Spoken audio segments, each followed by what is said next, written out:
Hey coconuts, yep, today we're going to focus on the FIRE movement once again. But today we're going to focus on a sub-segment of the FIRE movement known as lean FIRE. So what does that mean, right? Oh, FIRE now, a lot of FIRE. Got lean FIRE, fat FIRE, barista FIRE, farmer FIRE, whatever lah. There's been a lot of segmentation, different ideas around FIRE, but they all anchor on this idea that you want to get yourself to a good financial situation such that you can quit your job and do what you want to do, or at least retire early, right? So of course we've done quite a few episodes, but I brought a friend on the show, Chris, right, from Honey Money. If you have not checked out his YouTube channel, you should check him out, and he's talked a lot about this. But today we're going to focus on this specific sub-segment called lean FIRE, which to me is highly attainable. A lot of people can achieve this, and it is not about after achieving this then you stop doing any other thing. But I do feel that for the crazy, intense kind of Singaporean life, if you achieve lean FIRE, or at least have this vivid understanding that, hey, you can actually do this, maybe not in Singapore, but somewhere else, you find it a lot more comfortable. And I do feel you feel a little bit safer to live a life.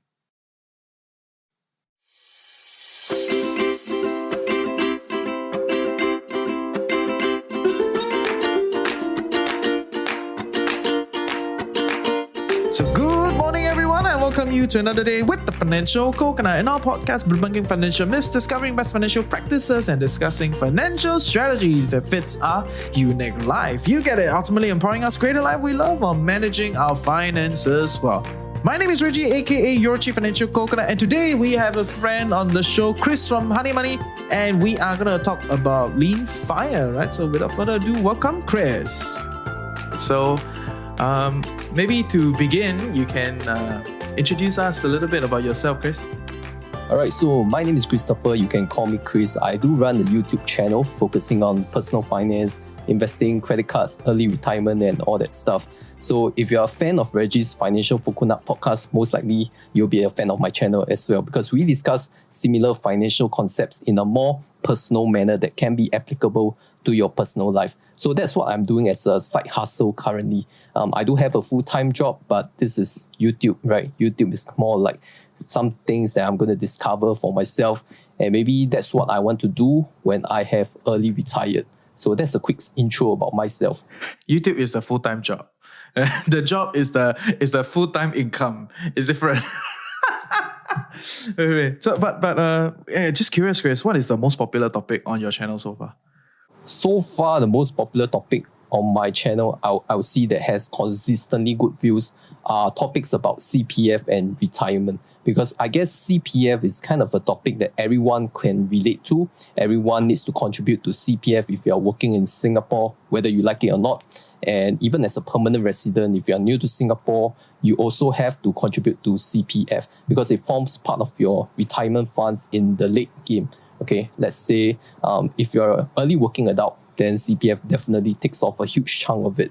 And that's why a lot of people are concerned how is the CPF affecting their lives. But I don't think today we may be touching a lot on CPF. We're touching on some other topics. Okay, great. So I think today we're going to spend some time to talk a little bit about FIRE. But specifically, we want to talk about lean FIRE because, you went on another show. And you can see, it's quite public.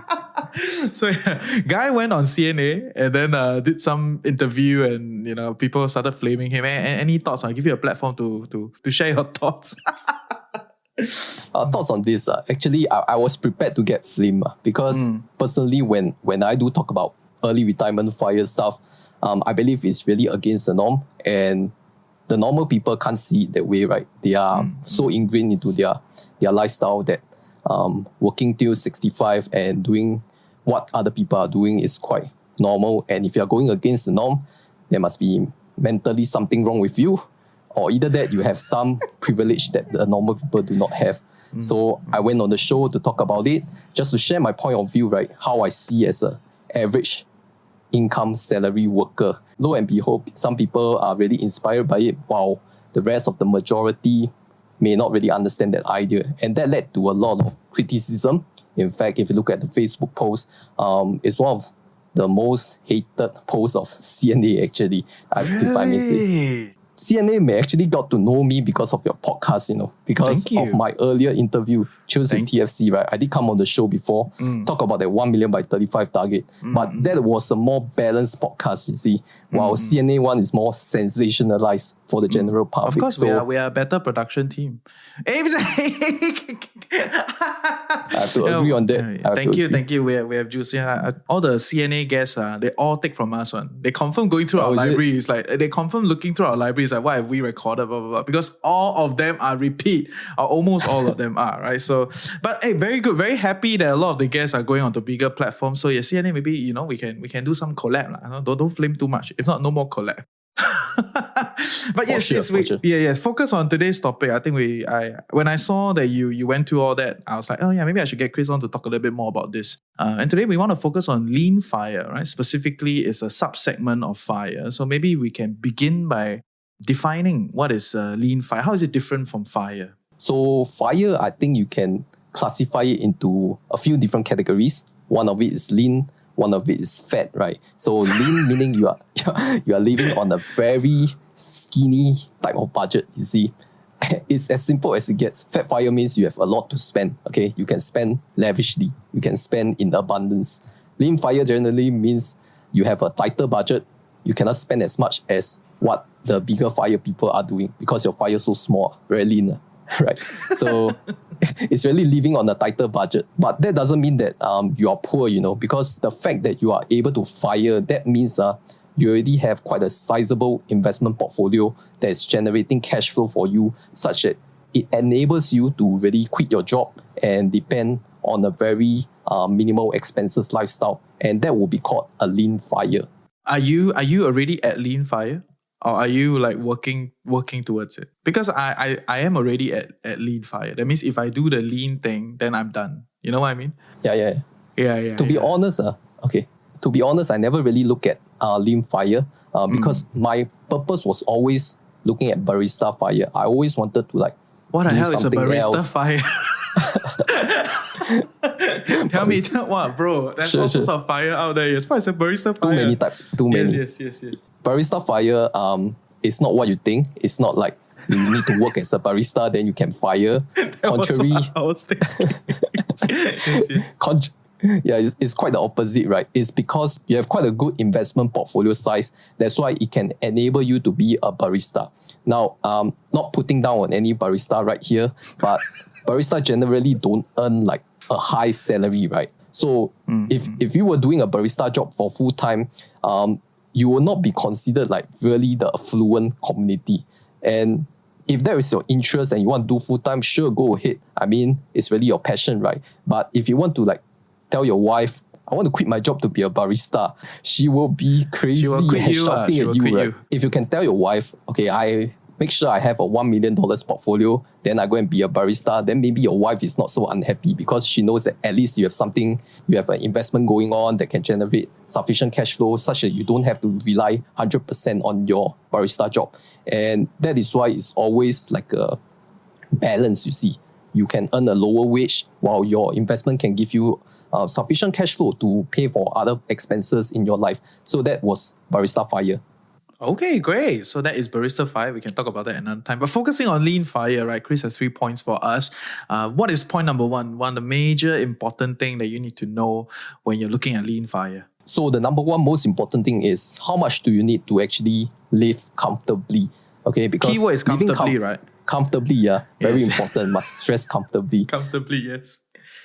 Not living poorly in unhygienic and dirty conditions. You don't even have a shelter. Live comfortably in a clean place, clean shelter, sufficient food, all that stuff, basic needs. Okay, because enough is different for different people, right? Exactly. So I want to push a little bit on that. Like, what is that? Isn't that considered quite a stereotypical way of comfortably? Hey, because if you're a farmer, right, that means you farmer fire. I don't know, like same idea as barista fire, right? I heard it. Wait, there's something like that also. I just thought about it. Yes. Okay. We extend the topic. Okay, let's say you farmer fire and you go to you go work in the farm. You go into the suburbs. Like I've been traveling to a lot of all these kind of smaller places, and you see loads of farms around, right? Definition of comfort then becomes very different. Like it's I mean, you cannot expect the farm to be squeaky clean, right? You're in the farm. Everything is dirt, is fertilizer, it's mosquitoes, it's everywhere. All right. So I think that's the part that we need to really clarify on what is considered comfortable. Yeah, so comfortable is that you don't have to scream on yourself, meaning that you need to look at every expense and see, okay, maybe today I need to eat cup noodles, maybe tomorrow I need to eat white bread with kaya. Okay, no, comfortably means that at least you can afford 3 meals or maybe 2 meals for some people who are intermittent fasting, that they don't have to really sacrifice their lifestyle. Okay, because if you are sacrificing your lifestyle for fire, I think generally that is not very healthy in the first place. Secondly, you don't derive that enjoyment, right? Then people will be looking at you like, what's the point of firing early when you are living so cheapskate? It's not really about scrimping on anything like cheapest price and all that. It's more for looking at the best value for money. Okay, because best value for money is quite different from different people. I know in the past we always say something like hawker center food is very cheap, very affordable. But in recent times with inflation, can you really say that hawker food is very cheap? So last time we always say hawker center food most affordable, but I think recently if we look at fast food, you can start to see that if you actually look at their value set meals, actually they are quite value for money because they come with drinks, they come with fries, come with everything in an air-conditioned environment that is comfortable. So do you want to enjoy your meal in like an air-conditioned environment, having your fast food, or do you want to enjoy your meal in a hawker center where you have to find seats and then you have to buy your drink on the separate purchase? I think that is for your own comparison of value. I think the dynamics have shifted, right? We cannot always look at the absolute cheapest, because that is, although that may be the cheapest in price, but that may not be the best value. Definitely. And I think different people value it differently. I mean, I've asked many people, right, how do they spend their money and how do they value things? And you realize that there's a mirage of different ways to value. And it's not just about, like what you say, it's not just about cheapest. And it's not just about the volume that you can get. Okay, pretty interesting. So then what is your idea of comfort then? Okay, so if we look at personal profile and demographic, for myself as a salaried worker in 30s and still not married yet, so I would say that as a single individual, most likely your expenses are quite minimal because you don't have to care so much about other people's expense, your family expense and all that. If you're talking about transportation, what is comfortable to you? In Singapore, at least, I think public transportation is super accessible. So if you're just a normal salaried worker, you don't really need a car as a single, right? Unless you want to impress people you don't like with the money you don't have. So that is on the transport part. On the food part, right? Since you're a single, most likely you don't have economies of scale if you're cooking a meal. Because when we're talking about cooking, we always talk about economies of scale. If you're cooking for a family, it's much more cheaper per person compared to eating out. So if you're a single person, most likely you're eating out, taking out a loan, or you just eat what your family cooks, right? I mean, that is the best way to save money, unless you have other better ways. So for myself, right, I think $1,000 excluding family allowance as for a single is enough, because most of your expenses are really minimal. You don't have to like go and keep going out, because as an introvert myself, right, I don't have to like keep going out and meeting friends and socializing. Those are quite occasionally, but it's not like every weekend you need to hit the club, hit the bars, go for drinking sessions and all that stuff, because it depends on your personal lifestyle. The more you go out, definitely you need to spend money, unless you're going out to a park, going to the beach, going to cycle, all these low-cost activities. So I think $1,000 is quite sufficient for a single individual in Singapore. The general idea is to get clarity on the life that you want, or at least the current reality of your life, right? So, right, but I think we both can caveat the reality that your life changes. You may have a partner, you may have kids, and that will then totally change what is defined as comfort, right? Because recently, I think I had another discussion with some people about happiness, right? So, all these like iffy topic, right? Happiness, what's considered happiness? And she was saying, when I was younger, my happiness is this. And then when I get older, my happiness, now is different. So I do different things. And for me, you realize the fundamental in change is not in the habits to pursue that happiness, but it's in the fundamental definition of happiness itself. Because when you redefine happiness, your habits follow along. So if you redefine comfort, your habits will follow along. But at least that is point number one. How much do you really need to live comfortably? Okay. Give us point number two. Yeah, for lean fire. Okay, so point number two is how much do you need to accumulate? Because I think we all talk about you need to understand how much do you need to spend. The next step, taking it further, how much do you need to accumulate to generate how much you need to spend? And that is a cash flow generation exercise. And we can talk more about this. After word from our sponsor. Chris, avid listener, so he knows. All right, so coming back to the cash flow generation, generally in FIRE, we always talk about this thing called the 4% withdrawal rule. Okay, some people call it the safe withdrawal rate. And why 4%? I'm not going to go in detail, but there's actually a Trinity study done behind it. But it was quite a long ago study that was done in the 90s. But generally, what the study says is that if you actually have a portfolio and you are able to withdraw 4% out of the portfolio per year, you can live indefinitely with a success rate of above 95%. So that's what the study say, not what I say.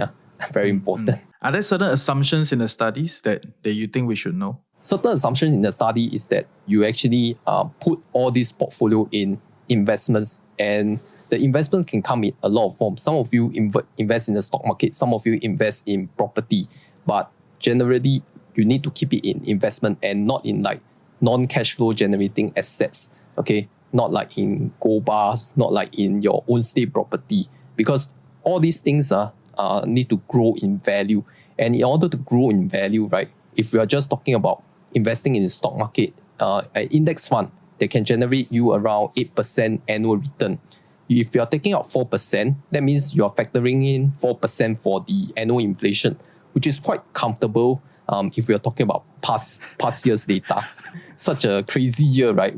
We are seeing like US inflation hit as close as 10%. That is where the critics will start to come in and say, your index fund cannot even grow above the inflation rate. So how are you going to use a safe withdrawal rate and you consider 4% safe? That is where a lot of critics come in. So if we are using the 4% withdrawal rate, right? So let's say using my own example, a $1,000 per month. How much do I need in a year? That will be just 12 months times 1,000, and that is 12K. And if we take 12K, divide by the 4% rate, that will give you a portfolio that you need of $300,000. So if you need like 1,000 SGD, that means you need $300,000 worth of portfolio for you to generate $1,000 of living expenses per month, and you have a 95% success rate of continuously living on this budget with that portfolio without any depletion of the capital. So that is the simple way I would say for this 4% rule. Okay, so then you have some people like me, right? Essentially, we practice the higher order, the dual arbitrage situation where you have 300,000 and then you can just kind of sit around, right, somewhere else. You don't need to be in Singapore. Adding to that, right, I think I want to talk about the 4% first, because some people will criticize the 4% is too aggressive. Of course, you can use your own 3% rate, right? If you think 4% is too aggressive, you can use 2.5%. That is all your own calculation. And then if we want to take the previous annual expense of 12K divided by 3%, your portfolio needs to be 400,000. So that is how you want to adjust it based on your own circumstances. 300, 400,000, actually, if you look at it in the long term, not as big of a difference. But I do want to talk about geographical arbitrage, because this is one thing that actually makes a big difference. It makes even more difference than the 3% versus 4% safe withdrawal rate, because we are talking about high cost of living versus low cost of living cities. I know in Singapore, everybody talks about it being like high cost of living, right? But actually, Singapore is more like a city state that has high income, but at the same time, it has low taxes, which we will talk about it later. But I just want to talk about the geographical arbitrage first. Because for people who don't understand what geographical arbitrage is, basically you are earning a good income from a high cost of living city so that you have enough funds for you to retire at a low cost of living city. And Singapore, the advantage of Singapore is that it is surrounded by low cost of living countries like Malaysia, like Thailand, like Vietnam, Indonesia. I'm sure people who have traveled around the Southeast Asia region will really relate, right? Somehow Singapore, when we use our Singapore currency to convert to other countries' currency and spend it in the Southeast Asia countries, suddenly our purchasing power has increased significantly. And you feel that too as well, right, Reggie? So that is a very nice touch on the Joe arbitrage thing. But I do want to talk about cash flow generation because when we are talking about investments, we always talk about asset value, how big of a portfolio size you have. And people are always fixated on the numbers. But you heard of the saying, right? Cash is king, but not really. Actually, cash flow is king. Cash flow generation is actually more important than the asset value itself. Let's say you have like 1 kilogram of gold, super big amount of asset value, right? I mean, how many of you here actually have like 1 kilogram of gold? So gold itself actually is not a cash flow generator. It cannot give you dividends. It does not give you interest. In fact, if you look at it specifically on physical gold, it can be a liability at some point in time, because you need to find a secure place to store it. You need to pay security fees on top of it. So in the first place, it doesn't generate you any kind of cash flow, but you still have to pay like fees for it to be secure in a safe or in a bullion. So really, asset value is really not that important. It's more of the cash flow generation. Another kind of asset is own stay property. People always think that they want to upgrade from HDB to condo for own stay. And then they feel very shocked, my asset value suddenly increased from HDB to condo. Okay, my property value, and they consider that part of their investment because they always say like HDB is your investment asset, will forever rise in value, right? Somehow they don't remember that for own stay property, there is actually zero cash flow to talk about because you need money to maintain that property unless you actually rent out your spare bedrooms or you rent out the entire apartment and you stay somewhere else, like you do arbitrage, okay? You live in Malaysia, then you rent out your whole apartment, your whole HDB in Singapore. You have to pay for town council fees even if you are staying in it, and there's no cash flow to talk about. So when we are talking about cash flow generation, we only look at assets that can really generate and grow itself in value, at the same time giving you returns in the form of capital gains or even dividends. So these are more like the equity side. And then for property, it's more of like rental income. So this is cash flow generation concept that I think people should know more of rather than the asset value. Yeah. And I think one thing that I wanted to clarify is the HDB value rise forever. That was a narrative of Guan Yu. And that was the old generation kind of narrative, right? Lawrence Wong has specifically come out before he was the main guy, like he specifically came out. I remember he got flagged very badly in the early days of his career. Because he come out and say, 99 years, that means at the end of 99 years is zero, right? So he actually came out to say that. I don't know how many people remember that. With that in mind, it fundamentally cannot say change, more like revert to the reality of the contractual understanding, right? It's not a change, right? It's more like, okay, now it's back to what it was intended for, the whole idea of 99 years. Right, but yeah, that's a different discussion altogether, and I think we can also talk a little bit about the whole SRS CPF life kind of thing, because when I look at Singapore, no doubt the grind is very crazy, and maybe I'm not privileged enough to say about the grind anymore because I'm like not living in Singapore anymore, so I do come in every month, to record and do my stuff. But I have a lot of friends still. So I understand the grind is very serious. But at the end, with that pool of money, with some of the new policies that the government is pushing, it does create cash flow, right? Following what you are saying. Okay, so adding on to that, right? I think the more important period of generating cash flow is between, let's say you early retire in your 30s and up till you are 60. That is almost like 30 years of life that you need to generate consistent cash flow. Because once you've reached the age of 62 or 63, you can actually tap on your SRS. That is a supplementary retirement scheme. So for those who don't know what the supplementary retirement scheme or SRS is, it's actually a deferred tax scheme for you to actually contribute to the SRS, and in turn, when you reach your retirement age, be it 62 or 63, you can actually withdraw your SRS funds and it will be tax advantage because it will only be taxed at 50% instead of 100%. But one thing about the tax part, I think we can talk a little bit more about is the CPF life, because CPF is not taxable.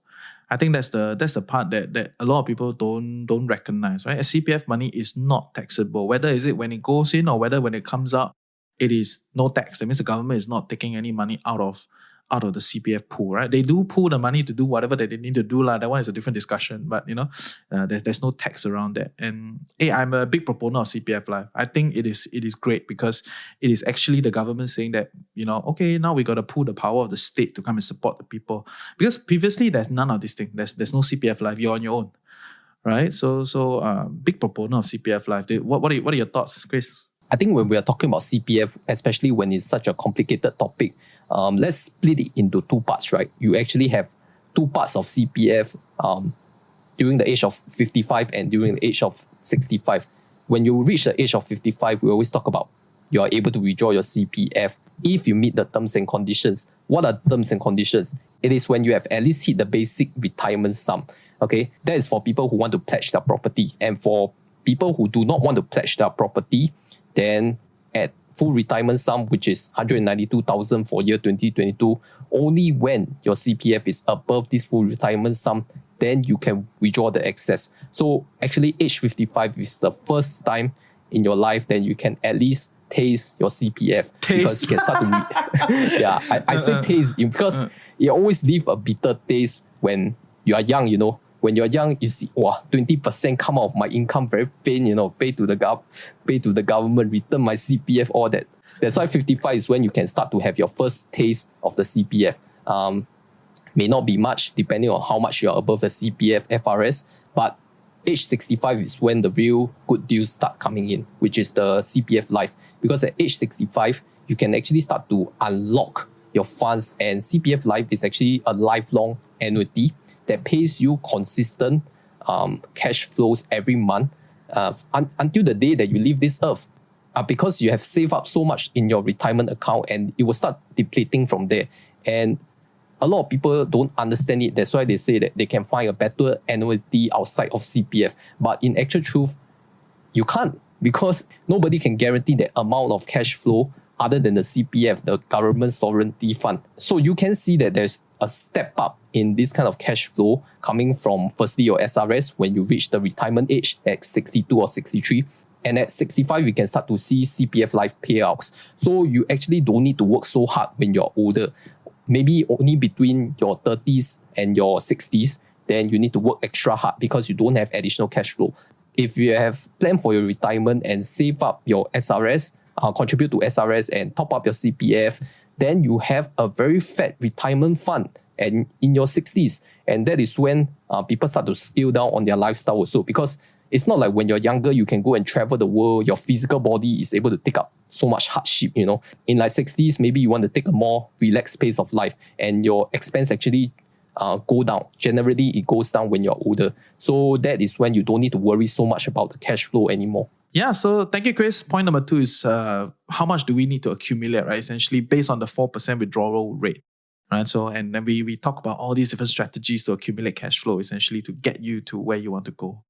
Okay, and bring us to point number 3 about lean fire. So point number 3 is prepare yourself mentally to go against the norm.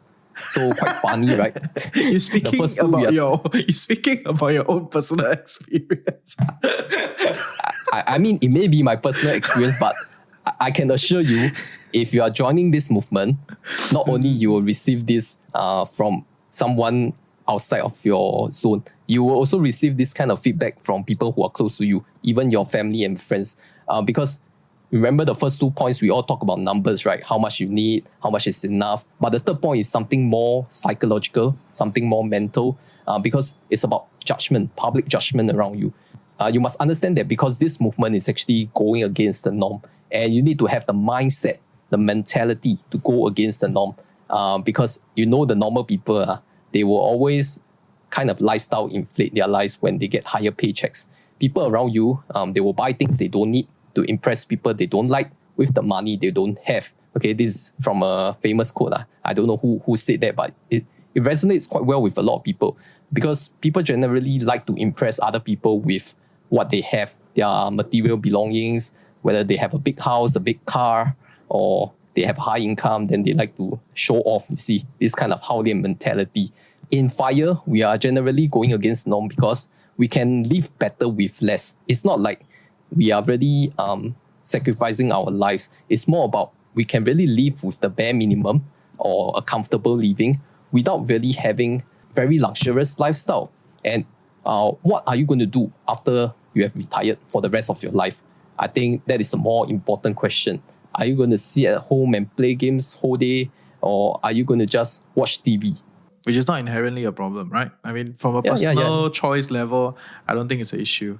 Yeah, from a societal is different, right? When you're managing a society, you don't want a whole bunch of people just playing games all the time, right? But from an individual choice level, I mean, that's why I understand why governments say these kind of things, right? Because they are managing the country and they have a different set of incentive structure. But from a personal person, you just want to hobo and play game, and isn't that what we spend a lot of our youth doing other than studying? So just play game. I mean, you brought up a good point actually, because there's really no shame if you want to play computer games all your life, as long as you have enough money and you don't rely on other people. You don't rely on the government, you don't rely on your family to bring in the money for you. And I want to challenge you on that. I don't even think that is shame. I think that's power. It's more of a, if you rely on other people, then you are reliant on their system, right? You're reliant on their expectation. But if you have all these, right, then it's like, I do what I want, right? There's a reason why the stereotypical idea of a lot of the wealthy people is they're very snobbish. But if you think about it, they have the resources, they have the power.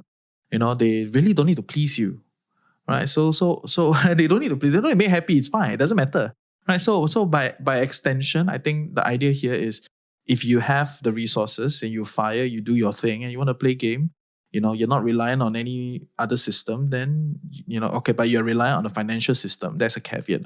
But you're not relying on like your family or the government, then whatever they say is whatever they say, right? It's not you.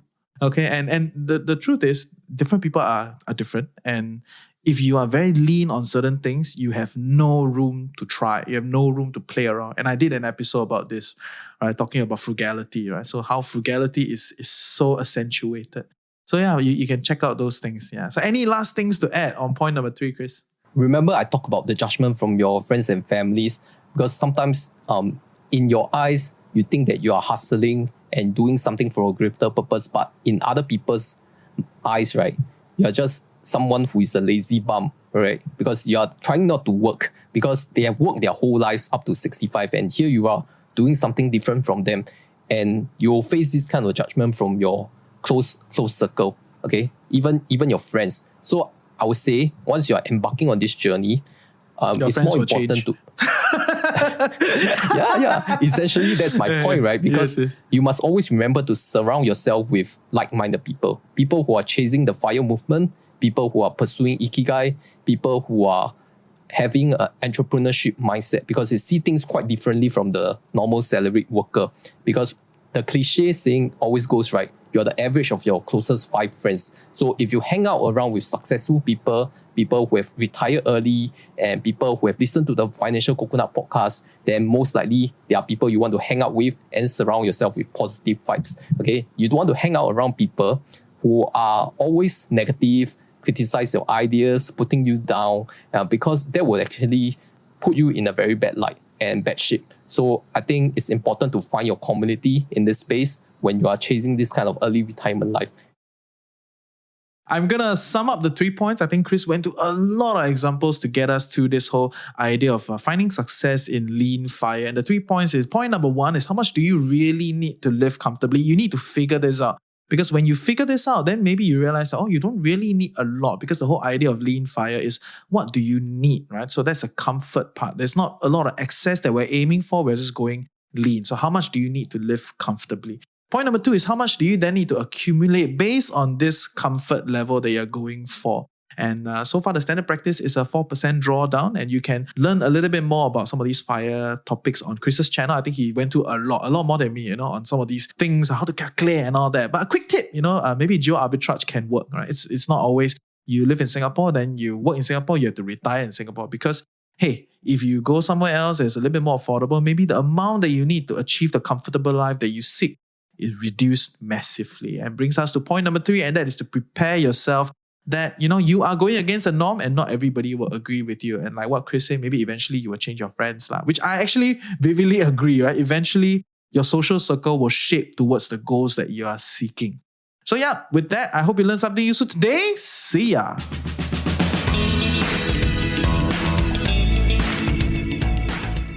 Hey, I hope you learned something useful today and truly appreciate that you took time off to better your life with the Financial Coconut. Knowledge is that much more powerful and interesting when shared, debated, and discussed. Join our community Telegram group, follow us on our socials. And if there was one thing I hope you can do, it would be to share this on your socials. Help us reach to more audience. We need to grow the network. We need to get bigger numbers so that we can continue to create great content and fund ourselves, essentially. So this is a business plea. As you love our network, I hope that you can help us grow and share this on your socials. I'll see you next week. So yes, check out Chris's channel. I think he has covered quite a lot of things and he's gone viral a few times. So that is amazing. And we had a good time talking about lean fire. I think fire as a concept it's a thing. A lot of people have bought into it, especially when it comes to lean fire and trying to explore living in another country and all that jazz. I get it. I get the beauty of it, but maybe don't over idolize it also. It could be a target, it could be a goal. But in the process of doing it, recognize that if you're going to go very, very lean on your life, then it limits yourself to explore.